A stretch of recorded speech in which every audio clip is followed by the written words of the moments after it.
Modelling துறையிலிருந்து திரைத்துறைக்கு செல்லும் போது அட்ஜஸ்ட்மெண்ட் பிரச்சினைகள் உள்ளன. இதனை தடுக்கவும் திரைத்துறையில் பெண்கள் பாதுகாப்பை உறுதி செய்யவும் முதல்வர் விஜய் நடவடிக்கை எடுக்க வேண்டும் என்று கோவையில் நடைபெற்ற ஆணழகன் போட்டியில் மாடலிங் துறை வல்லுநர் ஷில்பா சீதாராமன் தெரிவித்துள்ளார். கோவை அவினாசி சாலையில் உள்ள தனியார் விடுதியில் வோக் மாடலிங் கம்பெனி சார்பில் ஆணழகன் போட்டி நடைபெற்றது. இதில் கோவை, திருப்பூர், ஈரோடு, சென்னை உள்ளிட்ட பல்வேறு மாவட்டங்களில் இருந்து 30க்கும் மேற்பட்ட இளைஞர்கள் கலந்து கொண்டு தங்களது திறமைகளை வெளிப்படுத்தினர். Casual round, swimwear round, traditional round, business round, கேள்வி பதில் சுற்று உள்ளிட்ட பல்வேறு கட்டங்களாக போட்டிகள் நடைபெற்றன. போட்டியாளர்கள் தங்களது உடை அலங்காரம், உடற்தகுதி, மேடை பேச்சுத்திறன் மற்றும் தன்னம்பிக்கையை வெளிப்படுத்தி பார்வையாளர்களை கவர்ந்தனர்.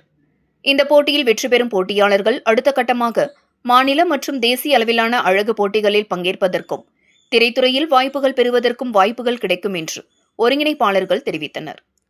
மேலும் வெற்றி பெற்றவர்களுக்கு ஆணழகன் பட்டம் வழங்கப்பட்டது. இதுகுறித்து வோக் மாடலிங் நிறுவனத்தின் இயக்குநர் ஷில்பா சீதாராமன் கூறுகையில், ஆண்கள் மற்றும் பெண்களுக்கான அழகு போட்டியினை தொடர்ந்து நடத்தி வருகிறோம். கோவையிலிருந்து மாடலிங் துறைக்கு வருபவர்கள் குறைவாக இல்லை. ஆனால் சென்னை போன்ற சந்தை இல்லை. இதுபோன்ற நிகழ்ச்சிகள் அவர்களுக்கு பாலமாக இருக்கும். மாடலிங் துறையிலிருந்து திரைத்துறைக்கு செல்லும்போது அட்ஜஸ்ட்மெண்ட் பிரச்சினைகள் உள்ளன. இதனை தடுக்கவும் திரைத்துறையில் பெண்கள் பாதுகாப்பை உறுதி செய்யவும் முதல்வர் விஜய் நடவடிக்கை எடுக்க வேண்டும் என்றார். அனைவருக்கும் வணக்கம்.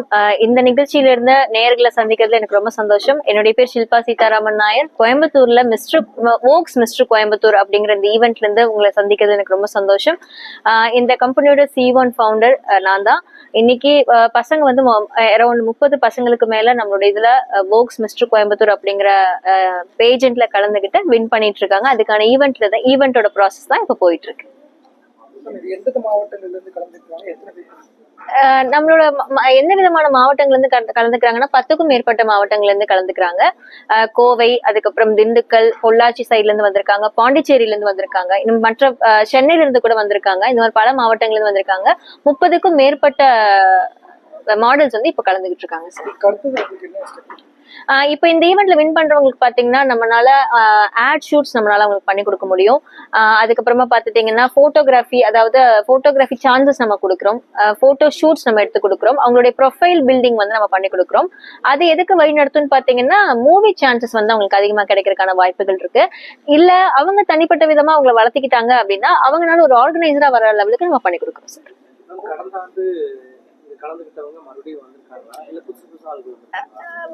வந்திருக்காங்க சார். கடந்த ஆண்டு கலந்துகிட்ட 2 பேர் நம்ம கிட்ட இப்ப திரும்பி பார்ட்டிசிபேட் பண்றாங்க. அது மட்டும் இல்லாம மிச்சம் இருக்கக்கூடிய எல்லாருமே புதுசா வந்திருக்கக்கூடிய ஆட்கள் தான். நாம எதுல எக்ஸ்க்ளூசிவா பண்ணிட்டு இருக்கோம்னு பாத்தீங்கன்னா ஃப்ரெஷரா ஒரு கேண்டிடேட் எடுத்து அவங்களை எப்படி ப்ரொஃபஷனலா மாடல் ஆக்குறது அப்படிங்கறது விதமா கிளாஸஸ் மூலமா நம்ம சொல்லி கொடுத்த காம்படிஷன் நடத்துறோம் சார். கோயம்புத்தூர்ல கேக்குறீங்க? கோயம்புத்தூர்ல இந்த துறை சார்ந்த விழிப்புணர்வு நான் கம்மின்னு தான் சொல்வேன். பட் முன்னாடி ஒரு 10 வருஷத்துக்கு முன்னாடி இருந்ததை விட இப்போ ஓரளவுக்கு வளர்ச்சி அடைஞ்சிருக்கு அப்படின்னு தான் நான் சொல்வேன். முக்கியமா மக்களுடைய லைஃப் ஸ்டைல்லாம் மாறிட்டு இருக்கு. எல்லாருக்குமே கொஞ்சம் நம்ம மேல வரணும், மீடியா துறையில கலந்துக்கணுங்கிற ஆர்வத்தை என்னால பார்க்க முடியும். கண்டிப்பா ஒரு நல்ல எதிர்காலம் இருக்கு சார். அதாவது ஒரு ஸ்டீரியோ டைப் இருக்கு. மாடலிங் இல்ல மீடியாங்கிறது வந்து ஒருவேளை வாழ்க்கையை வந்து தவறான ஒரு இடத்துல எடுத்துட்டு போயிருவாங்கிற ஒரு ஸ்டீரியோ டைப் இருக்கு. பட் என்ன பொறுத்தவரை நம்ம இப்ப இருக்கிற சூழ்நிலைமை பொறுத்தவரை அப்படி இருக்கிறதுக்கான வாய்ப்பே கிடையாது. ஏன்னா பசங்களுக்கு ஒரு நல்ல நாலேஜ் கிடைக்குது. முக்கியமா செல்ஃப் கான்பிடன்ஸ் எங்கனால பசங்களுக்கு கொடுக்க முடியுது. வாழ்க்கையை எப்படி எதிர்நோக்கி எடுத்துட்டு போகணுங்கிறத நாங்க கத்துக் கொடுக்குறோம் சார்.